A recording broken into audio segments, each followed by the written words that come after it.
Coffee Buzz, it's November the 2nd. Welcome back. In the brief market snapshots, Arabica is still expensive. We're hovering around that 35 to 40% year-on-year territory. Brazil's drought and tariff policies and logistical hangovers equals no relief yet. Robusta is doing its best impression of the responsible sibling. Prices are stable-ish, but creeping up due to substitution demand. Everyone is trying to blend down to save margin. Retail coffee prices are expected to go 8 to 12% in quarter four. Consumers aren't trading away from coffee, they're just brewing more at home. Translation: capsules and single serve are still winning. Convenience beats inflation. Here's something interesting. Two new trial farms in Colombia and Tanzania are focusing on drought-tolerant and disease-resistant cultivars. This matters because the climate crisis isn't hypothetical anymore, and yield volatility is already here. My take on it is that the future of coffee might depend less on roasting and more on plant genetics. We can't brew what we can't grow. Kenya auction market volumes are down around 18%.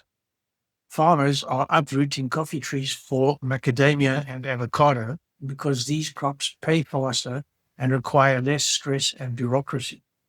Expect long-term lower supply of high-end Kenyan washed Arabicas. What does this mean?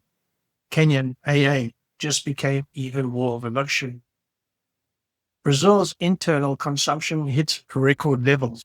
For the first time ever, Brazil is drinking nearly as much coffee domestically as it exports.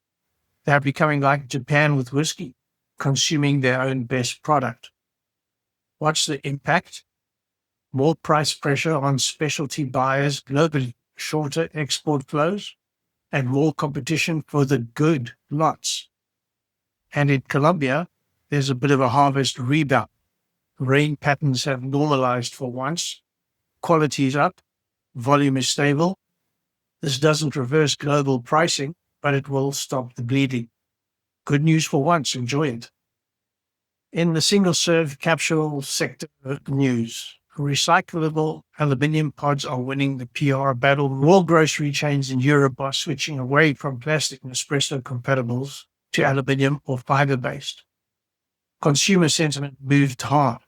74% of shoppers associate plastic pods with waste, even if they're technically recyclable. Compostable and fiber material solutions are going mainstream, not niche.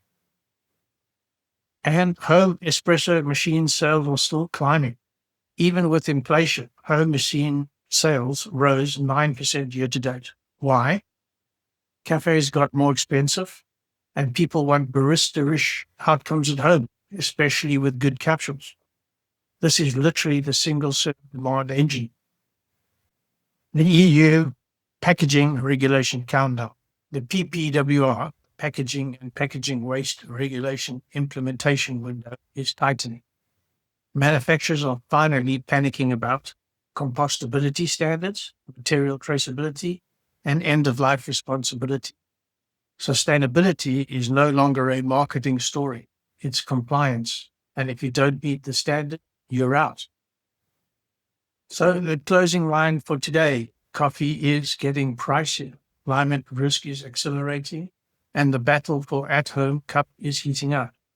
The winners will be the companies that can balance flavor, sustainability, and manufacturing speed all at scale. The next decade is not for amateurs. Life is too short for bad coffee. So until next week, please don't forget to like and subscribe. Till next week then.